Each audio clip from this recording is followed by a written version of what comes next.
San Francisco, once celebrated as the shining jewel of the American West Coast, a city that embodied innovation, freedom, and opportunity. The Golden Gate Bridge rising through the fog, cable cars climbing steep streets, and Silicon Valley's billions transforming it into a hub of the future.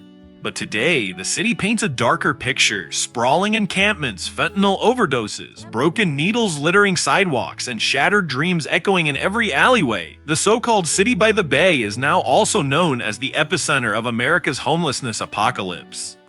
This is the story of how San Francisco became ground zero for one of the greatest social crises in modern America, a story of drugs, chaos, politics, and human tragedy. But it's also a story of resilience, compassion, and the unanswered question, can this crisis ever be solved? The dream of San Francisco.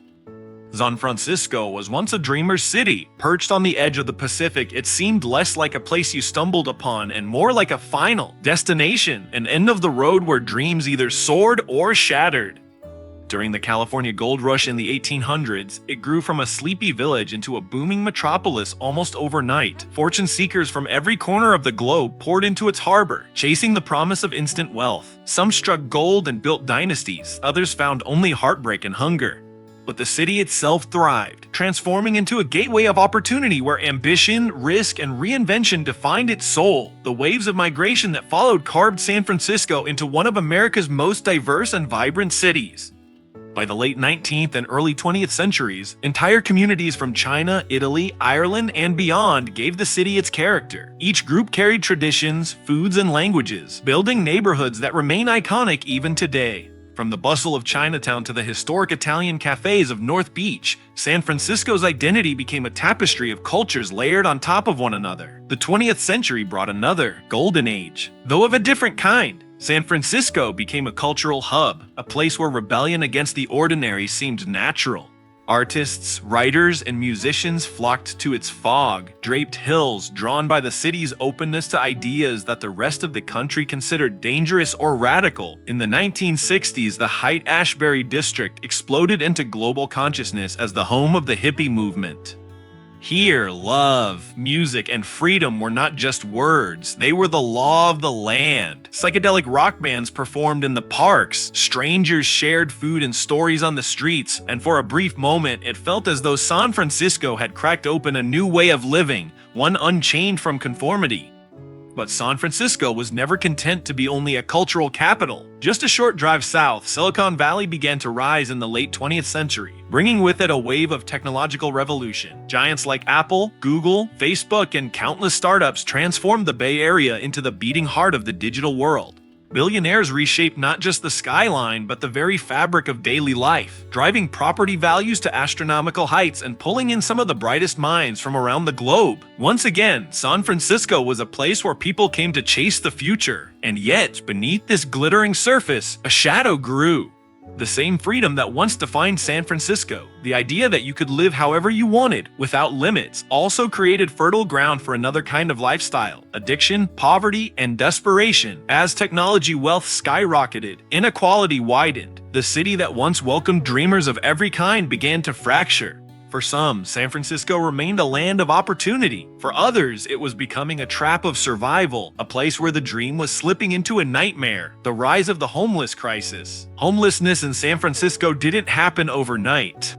The crisis that now defines the city's streets has roots stretching back decades, woven from political decisions, economic shifts, and social fractures that compounded over generations. What looks like sudden collapse was in truth a slow and steady unraveling. In the late 20th century, America underwent a dramatic shift in mental health care. For decades, the country had relied on sprawling institutions, mental hospitals, and asylums that often carried dark reputations of abuse and neglect. By the 1960s and 70s, reformers pushed for a better way. Their goal was noble: to move treatment out of cold prison, like wards, and into local communities where patients could receive care with dignity. Laws were passed, institutions were shuttered, and the plan was to replace them with a network of community clinics and outpatient programs. But that final step never came. Funding fell through, budgets were slashed, and the grand promise of community care collapsed. Thousands of mentally ill individuals, suddenly released into society, found themselves with no treatment, no housing, and no safety net.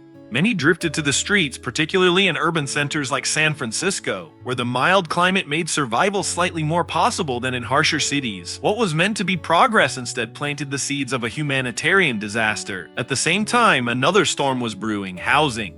For most of the 20th century, San Francisco was a working-class city, home to dock workers, artists, and immigrants who could afford to rent an apartment on modest wages. But as the decades passed, the city became a magnet for the wealthy. The tech boom of the late 20th and early 21st centuries supercharged this trend. Silicon Valley's billionaires and startups reshaped the region, flooding it with money. Property values skyrocketed, entire neighborhoods were gentrified, and working-class families found themselves priced out of the homes their grandparents had built lives in.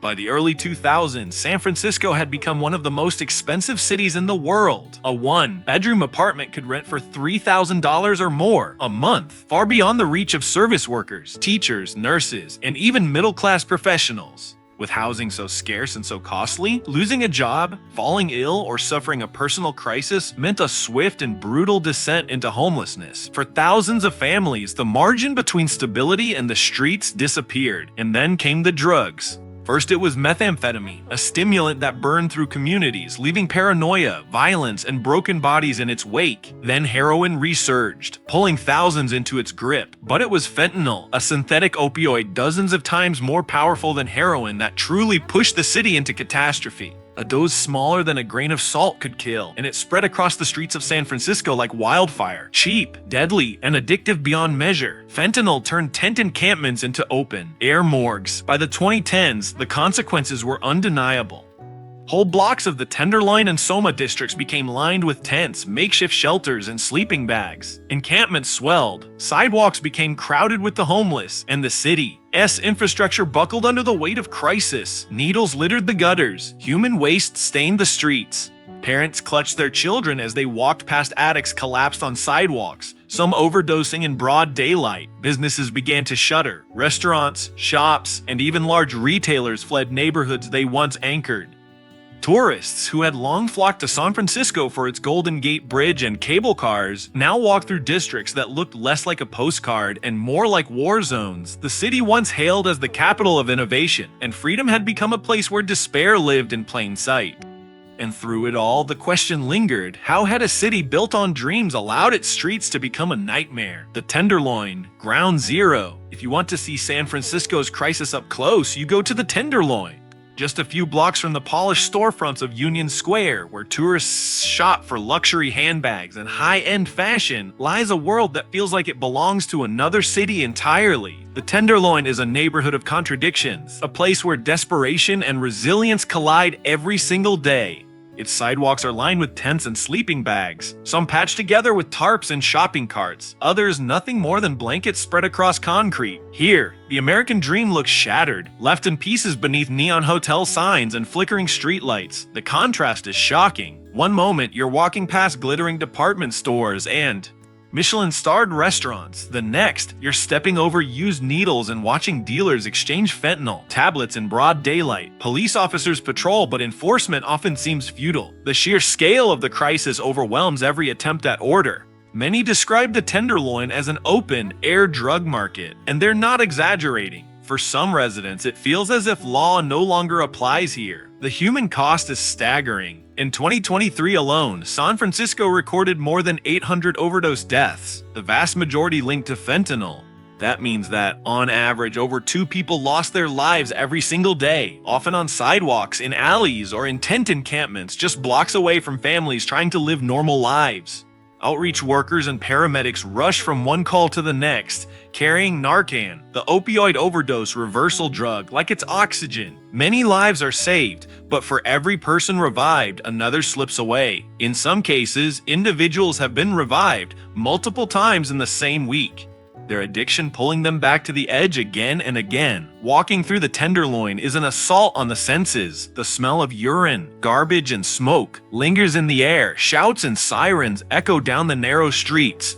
At night, small fires burn in shopping carts to keep people warm, casting eerie shadows against graffiti, stained walls. And yet, amid the chaos, there are moments of heartbreaking humanity. A man covering his neighbor with a blanket, a volunteer handing out sandwiches, a paramedic kneeling in the gutter to save a stranger's life. Despite its reputation, the Tenderloin is not only despair, it is also resilience. For decades, local churches, non-profits, and grassroots organizations have fought to hold the line against the crisis. Volunteers distribute hot meals, shelters open their doors, and community leaders push for safer streets and better. In some corners, murals celebrate the neighborhood's immigrant roots and artistic history, reminders that this place has always been more than its darkest moments. But the scale of suffering makes even the most heroic efforts feel like a drop in the ocean. For every person who finds recovery, another falls victim to fentanyl.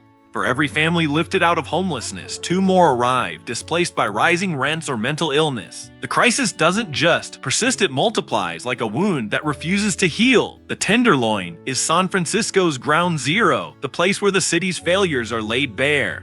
It forces a question that cannot be ignored. If one of the wealthiest cities in the world cannot save its most vulnerable citizens, what hope is there for anywhere else? Drugs and desperation. The drug problem in San Francisco is unlike anything most cities have ever seen. What began decades ago with heroin and crack has now morphed into something darker, deadlier, and far harder to control. Drugs are no longer hidden in alleyways or behind closed doors. They are used openly, in plain sight, as if the city itself has surrendered to the crisis. For years, heroin dominated the streets, leaving behind the familiar images of nodding figures and discarded needles. Then methamphetamine surged, bringing with it a different nightmare: paranoia, hallucinations, and bursts of aggression that often ended in violence. But nothing prepared San Francisco for the arrival of fentanyl. This synthetic opioid, up to 50 times stronger than heroin, changed the landscape almost overnight. It is cheap to produce, easy to smuggle, and devastatingly potent. The danger lies in its unpredictability. Dealers often cut fentanyl into other substances, cocaine, meth, or counterfeit pain pills, so users don't even know they're taking it. A single dose, smaller than a grain of salt, can be lethal. The result has been catastrophic. The sidewalks of San Francisco have become what some call an open-air morgue, where overdose victims collapse in doorways, subway stations, or makeshift encampments. Paramedics race from one scene to the next, sometimes reviving the same person multiple times in a single week. Emergency rooms are overwhelmed. Doctors describe the crisis as a revolving door. Patients revived with Narcan, stabilized, and released, only to return days or even hours later in the grip of another overdose. Police officers, firefighters, and EMTs report burnout at levels they've never experienced before, drained from the constant cycle of life, and death interventions that rarely seem to lead to recovery. But the impact goes far beyond those struggling with addiction. Families are torn apart as loved ones vanish into the shadows of the city. Parents search desperately for children who once had bright futures but now wander the streets in a haze. Small businesses, already strained by rising costs, see customers turn away as sidewalks become crowded with tents and open drug use. Tourists, once enchanted by cable cars and the Golden Gate Bridge, post videos online of scenes that look more like a dystopian movie than a global city. The desperation is visible everywhere. Mothers clutch their children's hands tighter as they pass by clusters of people injecting drugs in broad daylight. Workers step over unconscious bodies on their way to jobs in tech skyscrapers worth billions. For many residents, daily life now includes navigating an unspoken map of safe and unsafe streets. What makes fentanyl different is not only its lethality, but its grip. It traps people in a cycle so brutal that escape feels almost impossible. Traditional rehab programs struggle to keep up, and relapse rates are staggering. For many, fentanyl becomes less a drug than a sentence, one that too often ends in death. The crisis touches everyone in San Francisco, whether they realize it or not. It affects public safety, the economy, tourism, and the very soul of a city once known for its innovation and culture. Drugs have always been part of urban life, but in San Francisco today, they have become the defining feature of its streets, a shadow that looms over every other aspect of life in the city. Broken policies and political failure. How did it get this bad? That's the question on the minds of residents, business owners, and even longtime city leaders who have watched San Francisco unravel before their eyes. For decades, the city has poured staggering sums of money into addressing homelessness and drug addiction, nearly $1 billion a year. Yet, instead of progress, the streets tell a harsher story. More tents, more needles, more lives lost. Critics argue that the failure lies not in a lack of compassion, but in broken policies and a political system paralyzed by ideology and bureaucracy. Millions of taxpayer dollars flow into nonprofits, city departments, and specialized programs, but few stop to measure results. Transparency is rare, accountability even rarer. The city's sprawling network of service providers has become a maze, good intentions diluted by inefficiency, mismanagement, and sometimes outright waste. Shelters, one of the city's primary tools against homelessness, are often overcrowded and plagued by safety concerns. Some individuals who enter leave within days, reporting theft, violence, or dehumanizing conditions. Instead of a ladder out of despair, shelters can feel like a revolving door, temporary, chaotic, and far from the stability people need to rebuild their lives. Affordable housing projects, long touted as the ultimate solution, tell another troubling story. While officials promise thousands of new units, the pace is agonizingly slow. Red tape, zoning battles, and political infighting delay construction for years. And when projects are completed, the costs are staggering, sometimes over $700,000 per unit, a price tag that critics say reflects corruption, inefficiency, or both. With numbers like these, even billions of dollars can only build a fraction of what is needed. But perhaps the most controversial element of San Francisco's approach has been its leniency toward drug use. The city has embraced a philosophy known as harm reduction, aiming not to stop addiction, but to make it less deadly. This has meant distributing clean needles, providing overdose, reversing drugs like Narcan, and debating supervised consumption sites where users could take drugs under medical supervision. Supporters argue that such policies save lives and reduce the spread of disease, yet critics see a darker picture. They say San Francisco has effectively surrendered to addiction, creating an environment where destructive behavior is not only tolerated but enabled. Clean needles, they argue, may reduce infections, but they also line the streets and parks where children and families walk. Safe consumption sites may prevent overdoses in the moment, but they do little to break the cycle of dependency. As one critic bluntly put it, are we protecting people, or are we just allowing them to slowly die? Meanwhile, political leaders clash over solutions but rarely deliver meaningful change.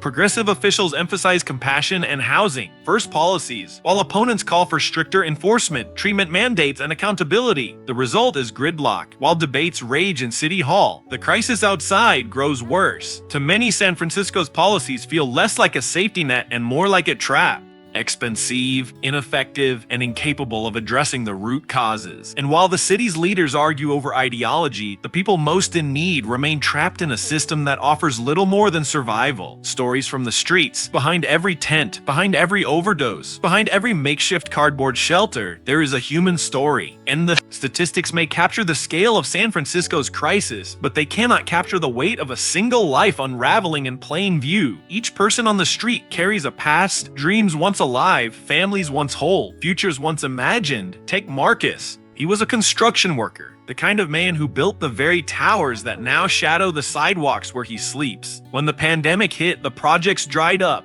the paychecks stopped, and eviction followed soon after. Without a home or savings, Marcus turned first to shelters, then to a tent.